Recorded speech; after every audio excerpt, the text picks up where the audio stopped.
कि इस देश में जनता सर्वोपरि है, जनता से बड़ा कोई नहीं है। लेकिन अफसोस की बात है कि आज जो नेता आपके प्रदेश की सरकार चला रहे हैं वो इस बात को भूल गए हैं, और जो मोदी जी की सरकार केंद्र में चल रही है बीजेपी की, उसके नेता भी ये बात पूरी तरह से भूल गए हैं। तो जब मैंने अपनी मां से कहा कि मैं सच्चाई की बात करती हूं और जो आप संकटों का सामना कर रहे हो उनकी बात करती हूं, तो मैं आपसे कहना चाहती हूं कि मैं जानती हूं कि यहां का किसान परेशान है।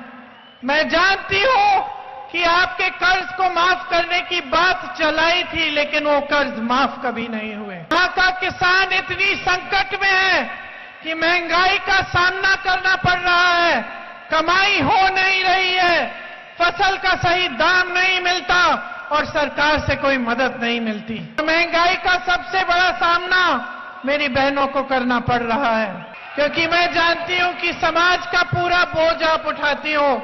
आज आप यहां हो, मेरी बातों को सुनने के लिए आई हो, लेकिन जब घर जाओगी तो घर का काम करने के बिना नहीं सोओगी।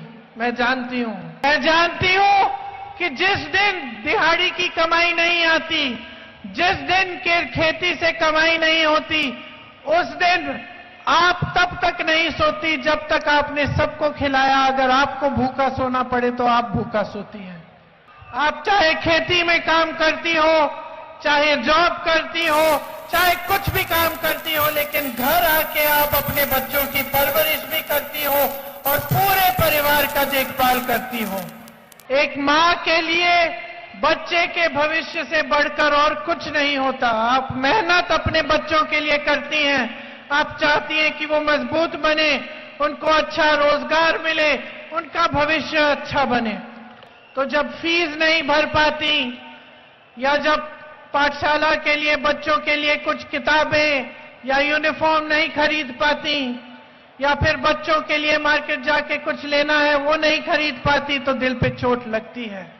जब बच्चे बड़े होते हैं और आपने उनको पढ़ाया लिखाया, किसी भी तरह से मेहनत कर करके पैसे जोड़ के उनकी फीस भरी, उनके लिए प्राइवेट में ट्यूशन दिलवाया, और वो बच्चे पेपर देते हैं भर्ती के लिए या जॉब को ढूंढने जाते हैं और पेपर लीक होता है, पेपर में भ्रष्टाचार होता है, या फिर उनको रोजगार इसलिए नहीं मिलता कि बड़े बड़े नेता अपने बच्चों को, अपने मित्रों को रोजगार दिलवाने में व्यस्त हैं और आपके बारे में सोच नहीं रहे हैं, तो दिल पे चोट लगती है। जब एक नौजवान बच्चे की आशाएं टूटती हैं, जब उसका दिल टूटता है, तो इससे बड़ा दुख कोई माता पिता नहीं सह सकते।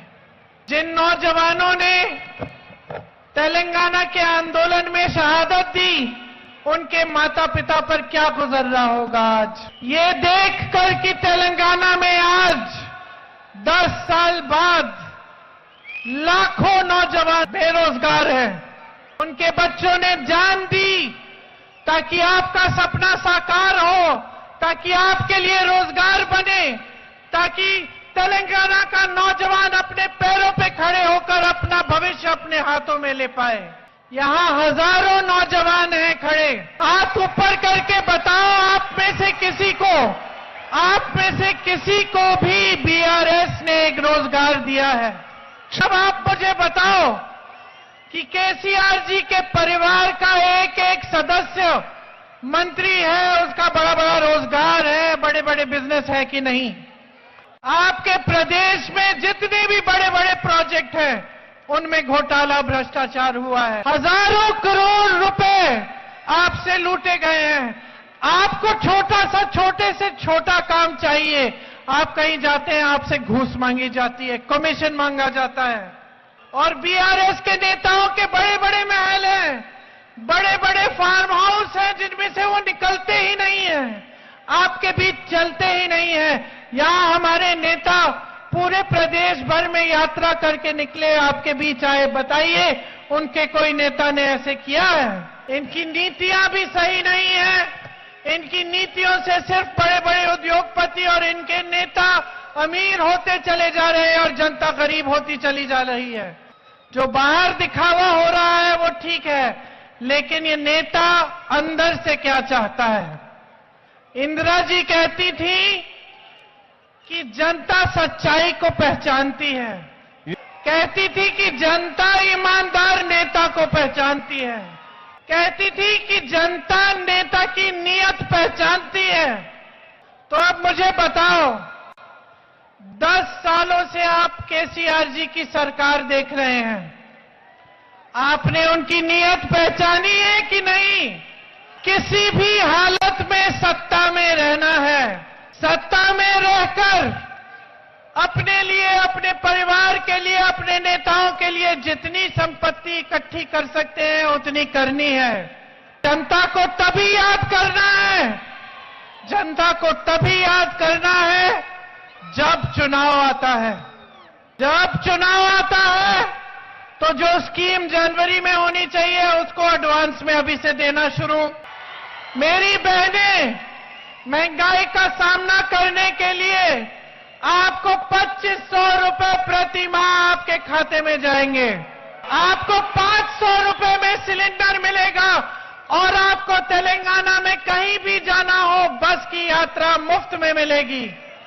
गृह ज्योति योजना के तहत आपको 200 यूनिट बिजली फ्री मिलेगी और 24 घंटे आपको बिजली मिलेगी। ऐसे नहीं होगा कि आधे घंटे के लिए बोलते बोलते 3 बार बिजली चली गई। इंद्रम्मा इंड्लू स्कीम के द्वारा जब आप घर बनाना चाहेंगे तो आपको जमीन मुफ्त में मिलेगी और 5 लाख रुपए मिलेंगे घर बनाने के लिए।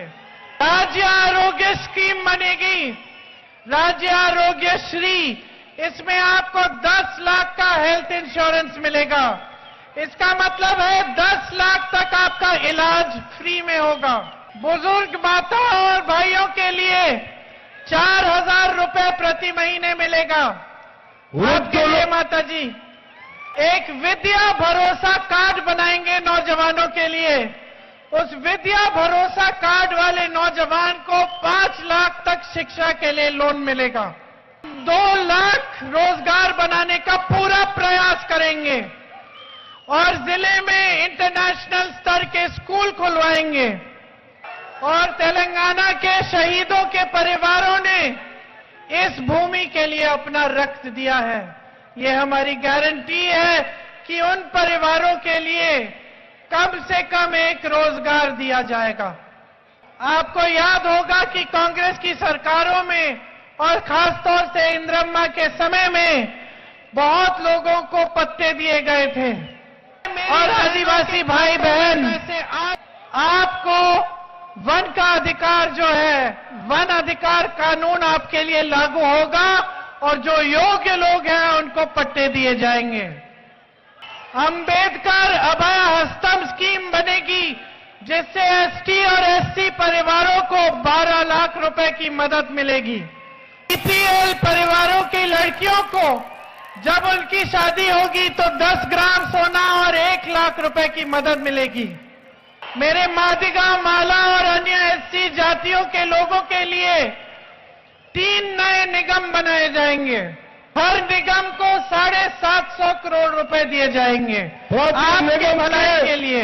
ये सब काम हम आपके लिए करना चाहते हैं और अगर मैं इस मंच पे खड़े होकर आपको ये सब गारंटी दे रही हूं तो इसका एक आधार है। हमने कर्नाटका में गारंटी दी।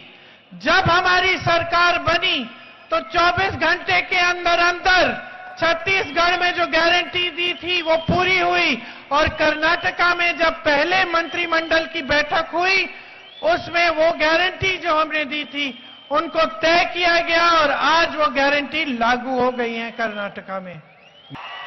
छत्तीसगढ़ में किसानों का कर्ज माफ हुआ। कर्नाटका में मेरी बहनों के खातों में पैसे आज जा रहे हैं हर महीने। राजस्थान में गरीब से गरीब लोगों ने हार्ट की सर्जरी कराई, एक पैसा नहीं देना पड़ा। छत्तीसगढ़ में बेरोजगारी का दर पूरे देश में सबसे कम है। राजस्थान में पिछले 5 सालों में 2 लाख से ज्यादा रोजगार दिए। तो जब हम कहते हैं कि हम कुछ करना चाहते हैं आपके लिए, उसका एक आधार है, हमने करके दिखाया है और हम आपको भी करके दिखाएंगे।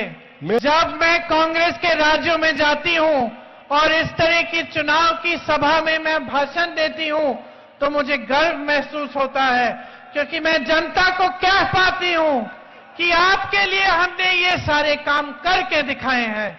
मैं चाहती हूं कि जब इस चुनाव के बाद मैं वापस यहां आऊं, तो यहां पे भी मैं मंच पर गर्व से